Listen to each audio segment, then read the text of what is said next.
मेरे भाई आज इस वीडियो में मैं आपको कराने वाला हूं आरआरबी ग्रुप डी का टॉप 5 क्वेश्चन।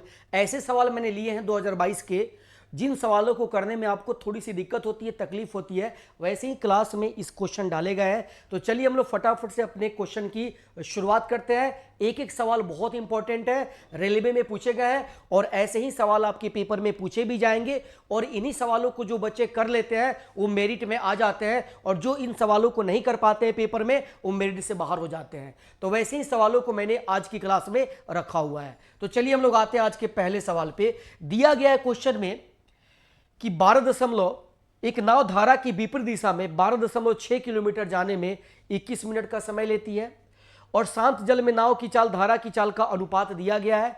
तो नाव को विपरीत दिशा में 43.2 किलोमीटर, धारा की दिशा में 38.88 किलोमीटर जाने में कुल कितना समय लगेगा आपको बताना है।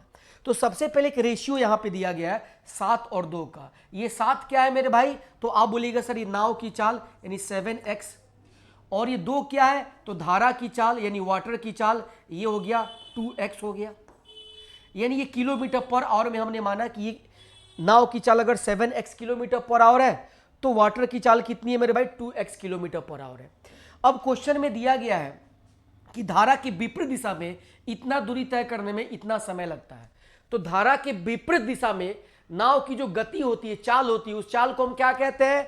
बोट का स्पीड माइनस वाटर का स्पीड। तो इसमें से माइनस करेंगे 7x में से 2x को माइनस करेंगे तो 5x आएगा। ये हमें क्या मिल गया मेरे भाई? तो ये मिल गया धारा के विपरीत दिशा में नाव की चाल। तो चाल बराबर दूरी बटा समय। तो विपरीत दिशा में कितना दूरी तय करती है? 12.6 किलोमीटर। कितना समय में तय करती है दूरी बटा समय? 21 मिनट में। अब इस मिनट को आवर में बदलेंगे, घंटे में बदलेंगे, 60 से डिवाइड करेंगे, 60 पलट के ऊपर चला जाएगा। यानी यहां से हम x का मान निकाल सकते हैं। अब इस पॉइंट को हटाइएगा तो ये कैंसिल हो जाएगा, 0। 21 से कितनी बार में? 6 बार में जाएगा, और यहां से x बराबर 6 × 36 अब बटे में 5, x का मान आ गया। अब x का मान ऐसे ही आप रहने दीजिए, x का मान यहां पे पुट करेंगे तो स्पीड हमें निकल सकता है, बट हम इसी फॉर्म में रखेंगे ताकि कैलकुलेशन आसान हो। गुना करने पे फिर वैल्यू आपको पॉइंट में आएगी। तो यहां पे हमने इतना रखा। अब आते हैं हम लोग, हमसे क्या पूछा जा रहा है? हमसे पूछा जा रहा है मेरे भाई कि 43.2 किलोमीटर विपरीत दिशा में और धारा की दिशा में इतना किलोमीटर जाने में कितना समय लगा। तो समय बराबर दूरी बटा चाल होता है। तो आप बोलिएगा सर धारा की विपरीत दिशा में कितना दूरी तय करना है? तो 43.2 किलोमीटर। अब ये दूरी को तय करेगी विपरीत दिशा में किस चाल से? तो आप बोलेंगे बोट की स्पीड माइनस वाटर की स्पीड। तो दोनों की स्पीड को माइनस करेंगे तो क्या आएगा? 5x। तो धारा की विपरीत दिशा में इतना किलोमीटर तय करने में समय इतना लगेगा। तो यहां पे x का मान हम रख सकते हैं, तो x का मान पुट कर दीजिए। x का मान कितना है? 36। अब बटे में 5, ये 5 पलट के ऊपर चला जाएगा। तो ये हमने समय पता कर लिया धारा के विपरीत दिशा में इतना किलोमीटर जाने में। अब धारा की दिशा में इतना किलोमीटर जाना है, 38.88 किलोमीटर जाना है। तो दूरी अब बटे में चाल, दूरी बटे में चाल, समय मिल जाएगा। तो दूरी आपको दिया गया है और चाल क्या होगा धारा की दिशा में? तो दोनों की स्पीड को जोड़ देंगे, तो दोनों को जोड़िएगा तो 7 2 9 9x हो जाएगा। x का मान यहां पे पुट करेंगे, x का मान कितना है? तो आप बोलेंगे सर 36 अब बटे में 5, ये 5 पलट के ऊपर चला जाएगा, ऊपर चला जाएगा। तो ये हमें समय मिल गया और ये भी समय मिल गया, दोनों समय को हमें निकालना है। तो यहां पे अब कैलकुलेशन को थोड़ा ध्यान में देखिएगा। जैसे आप यहां पे थोड़ा दिमाग लगाइए, इस पॉइंट को हटाइएगा तो नीचे में क्या होगा मेरे भाई? 10 होगा। अब यहां पे हम देखें तो 36 का 10 गुना से ज्यादा है। इकाई अंक का हेल्प ले तो यहां पे 12 बार में कट जाएगा, 12 बार में। अब मेरे भाई आप यहां पे देख रहे हैं कि 5 से 5 भी कट जाएगा, 12 को 10 से डिवाइड करेंगे तो 1.2। इतने घंटे का समय यहां पे लगा, इतने घंटे का समय यहां पे लगा। अब यहां पे कितना समय लगेगा? तो आप बोलेंगे सर इस पॉइंट को हटाएंगे तो नीचे में क्या आएगा? 100 आएगा। अभी 9 से करेंगे तो 9 चौका 36 हो जाएगा। 36 के बाद 2 बचेगा तो 9 त्रिका 27, 1 बचेगा, 9 दूनी 18। तो 432 यहां पे भी था, 12 बार में कटा था, तो ये भी कट जाएगा 12 बार में। अब यहां पे आप बोलेंगे सर 12 × 60, ये 12 × 60, 60 को 100 से डिवाइड करेंगे तो क्या आएगा? 0.6 आएगा। 12 पच्चे 60, 60 को 100 से डिवाइड करेंगे 0.6 आवर आ गया। अभी दोनों को जोड़िएगा तो 1.8 आवर टोटल समय लगेगा, और 1.8 आवर यानी ऑप्शन ए आपके सवाल का बिल्कुल सही जवाब होगा। तो मेरे भाई ये वैसे सवाल है जिसका डेटा देख करके बच्चे डर जाते हैं और एग्जाम में नहीं कर पाते हैं, बट थोड़ा पेशेंस रख के कीजिएगा तो बिल्कुल आप कर पाइएगा। अगर इस सवाल को आपने कर दिया तो यकीन मानिए आप कई लाख बच्चों से आगे निकल जाएंगे, कई लाख बच्चों से, कई लाख बच्चे जो ऐसे सवालों को नहीं कर पाते हैं। तो मात्र एक सवाल अगर आपने एक्स्ट्रा कर दिया तो आप समझ लीजिए कि पेपर में आप कई लाख बच्चों से आगे निकल जाएंगे। चलिए ये सवाल बिल्कुल समझ में आया आप लोगों को। अगले प्रश्न पे मैं आपको लेके चलता हूं। आज का सेकंड सवाल दिया गया, किसी वस्तु को 19.5 में बेचने पर व्यक्ति को 30% का लाभ होता है, तो 40% का लाभ प्राप्त करने के लिए विक्रय मूल्य में कितने की वृद्धि करनी होगी आपको बताना है। अब मेरे भाई यहां पे देखिएगा, जब आपने बेचा वस्तु को 19.50 में बेचा तो आपको 30% का लाभ हुआ, मतलब विक्रय मूल्य 130% पे है। इसकी वैल्यू क्या है 130% पे। जब उसी वस्तु को हम 40% के लाभ पर बेचेंगे तो विक्रय मूल्य 140% पे होगा। तो इसको सॉल्व कीजिएगा तो नीचे में क्या आएगा 100 आएगा। अभी 0 0 से आपका कैंसिल हो जाएगा, 13 से 10 बार में 13, 13 पचे 65, 5 से 2 बार में, 5 से 3 बार में, 2 से कीजिएगा 7 बार में, 7 त्रिका 21, यानी अब आपका विक्रय मूल्य क्या आ गया 21 रुपया आ गया। 40% के लाभ के लिए 21 रुपए में बेचना होगा। तो पहले से आपने कितना ज्यादा में बेचा, पहले आपने बेचा है 19.5 में, अब 21 में, तो आप बोलेंगे पहले से 1.5 रुपया ज्यादा में हमने बेचा। पहले से कितना ज्यादा में बेचा है 1.5 रुपया ज्यादा में बेचा है, दोनों के बीच का अंतर 1.5 रुपया होगा। यही हमसे पूछा गया है कि विक्रय मूल्य में कितने की वृद्धि करनी होगी, तो विक्रय मूल्य में 1.5 रुपये की वृद्धि करनी होगी। आइए मेरे भाई अगले प्रश्न पे आते हैं। एक बड़े टैंकर को पाइप ए और बी द्वारा 60 मिनट और 30 मिनट में भरा जाता है। यदि पाइप बी को आधे समय के लिए खोला जाता है और शेष समय के लिए पाइप ए और बी दोनों को खोल दिया जाता है, तो खाली टैंक को भरने में कितना समय लगेगा आपको बताना है। तो एक टैंक है, अगर उसको ए भरेगा अकेले तो समय कितना लगेगा 60 मिनट का समय लगेगा। उसी टैंक को अगर बी भरेगा तो 30 मिनट का समय लगेगा। ठीक है मेरे भाई, अगर हम क्षमता की बात करें तो टैंक की क्षमता क्या हो जाएगी 60 यूनिट हो जाएगी। 60 से डिवाइड करेंगे 1 और 30 से डिवाइड करेंगे 2, ए और बी की क्षमता आ गई। अब कह रहा है कि पाइप बी को आधे समय के लिए खोला जाए। अब इस टैंक को भरना है बट तरीका ये अपनाना है, टैंक को भरना है बट तरीका ये अपना के टैंक भरना है। आधे समय के लिए बी को खोलना है, मतलब जितना भी समय लगेगा टैंक को भरने में, जैसे मान लीजिए टैंक है, ये टैंक भरने में जितना भी समय लगेगा उसका आधा समय कौन भरेगा, आधा समय तक कौन काम करेगा, बी काम करेगा।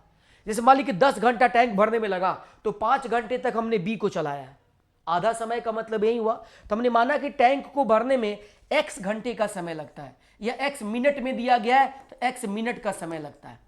ठीक है, तो आधा समय यानी आधा समय का मतलब x/2, यानी x/2 मिनट तक हमने किसको चलाया, बी को चलाया।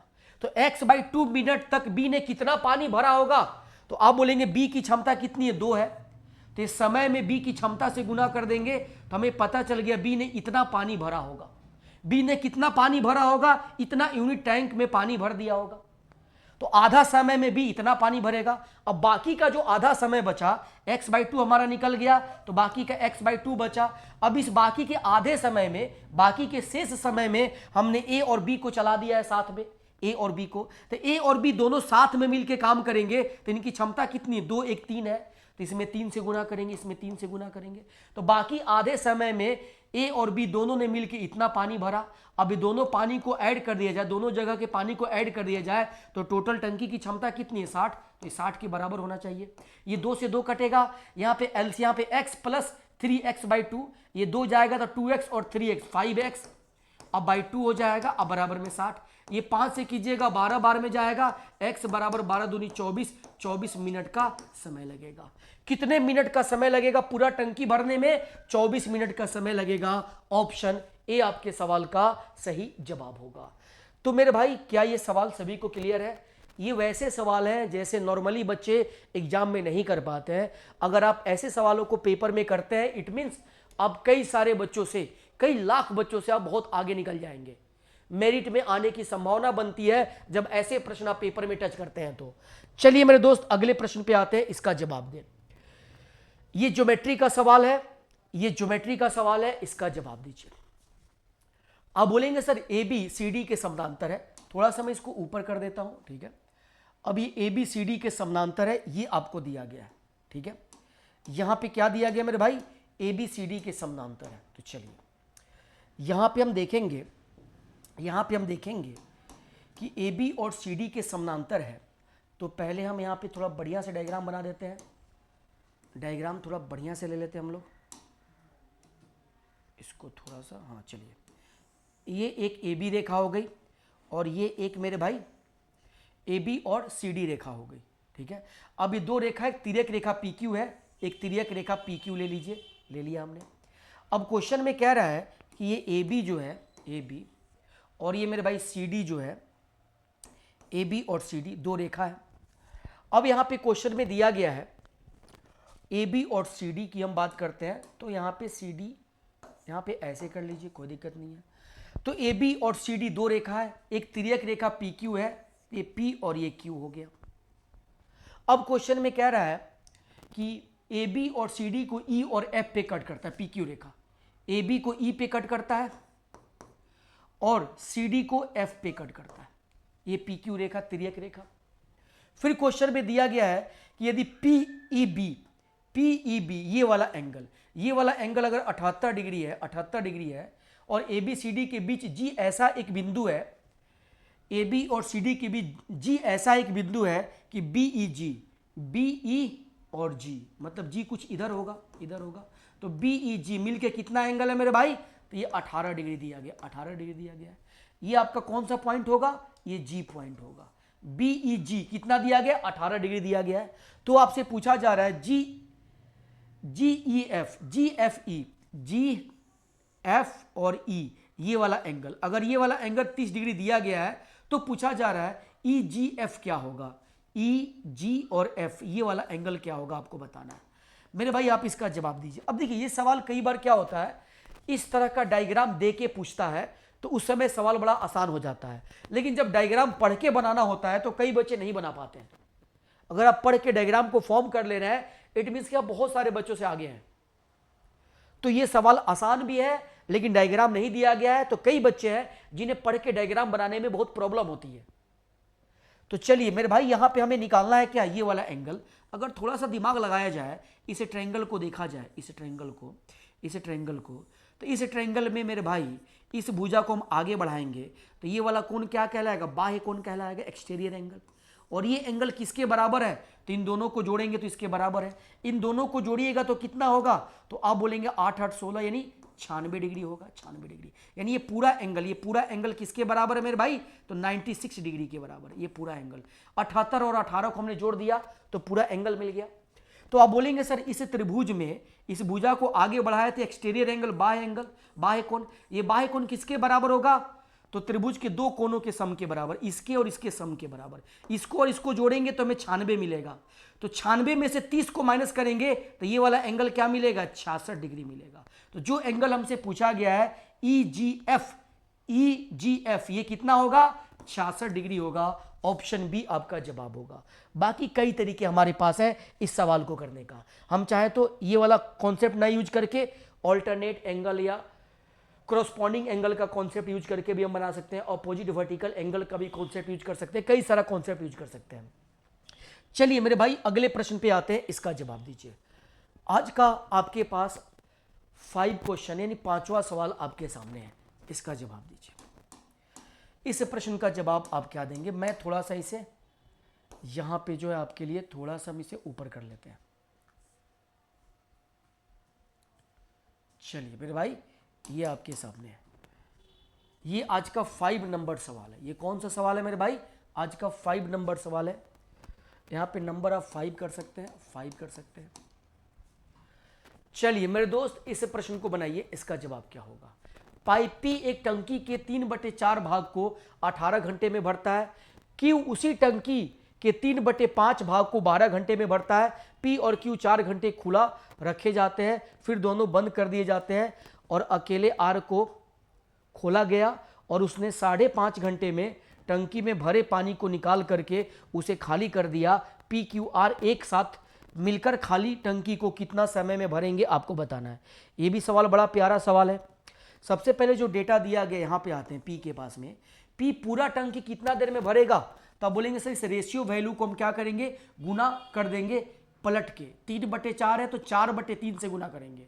तो जब इसमें 4/3 से गुना कीजिएगा तो 3 छक 18 और 6 चौका 24, यानी 24 घंटे का समय लगेगा P को पूरा टंकी अकेले भरने में। वैसे ही Q को पूरा समय कितना लगेगा, तो आप बोलेंगे सर Q का 3/5 12 घंटे में, तो हम पलट के गुना करेंगे, 5 को ऊपर और 3 को नीचे, तो 3 चौका 12 और 4 पचे 20, यानी 20 घंटे का समय लगेगा। यानी Q पूरा टंकी 20 घंटे में भर देगा। अब हम टोटल टंकी की क्षमता की बात कर लें, एलसीएम लेंगे 120, यानी टोटल क्षमता 120 होगी। अभी 24 से 5 बार में और 20 से 6 बार में P और Q की क्षमता हमें मिल गई। अब कह रहा है कि P और Q को 4 घंटे के लिए खोला गया, तो 4 घंटे में कितना पानी भर सकते हैं, तो 5 और 6 11 यूनिट पानी अगर 1 घंटे में, तो 4 घंटे में 11 चौका 44 यूनिट पानी भरेंगे। तो 120 में से 44 पानी इन्होंने भर दिया, यानी टंकी था 120 लीटर का, तो इसमें से कितना पानी भर गया, तो 44 लीटर पानी भर गया। अब ये पानी जो भर गया है, ये पानी जो भर गया है, अब इस पानी को आर क्या करता है, अब इसके बाद इनको रोक दिया गया, 4 घंटे के बाद इन्हें बंद कर दिया गया, रोक दिया गया। अब आर ने क्या किया, ये भरे हुए पानी को खाली करना शुरू किया। मतलब आर जो है, एक नीचे में कोई नल है जो पानी को खाली करता है। तो जो भरा हुआ पानी, जितना पानी है उसे 5.5 घंटे में खाली कर दिया। तो आर की क्षमता अगर निकालनी हो तो आर ने 44 पानी खाली किया कितना देर में, 5.5 घंटे में। 5 दूनी 10, 1 11, 11/2 घंटे में, 2 पलट के ऊपर जाएगा, 11 चौका 44 और 4 दूनी 8, यानी आर की क्षमता क्या हो गई, 8 हो गई। यानी आर जो है 1 घंटे में 8 यूनिट पानी बाहर निकाल सकता है, खाली कर सकता है। 2 नल इसमें भरने वाले हैं, P और Q, और 1 नल आर क्या है, पानी निकालने वाला है। अब कह रहा है तीनों को साथ में खोल दिया जाए तो टंकी कितना देर में भर जाएगी, तो तीनों को साथ में खोला जाएगा, दोनों भरेंगे, 6 5 11 से दोनों भरेंगे, और ये 8 से, आर जो 8 से खाली करेगा, यानी फाइनली 3 से पानी भरेगी, चढ़ेगी।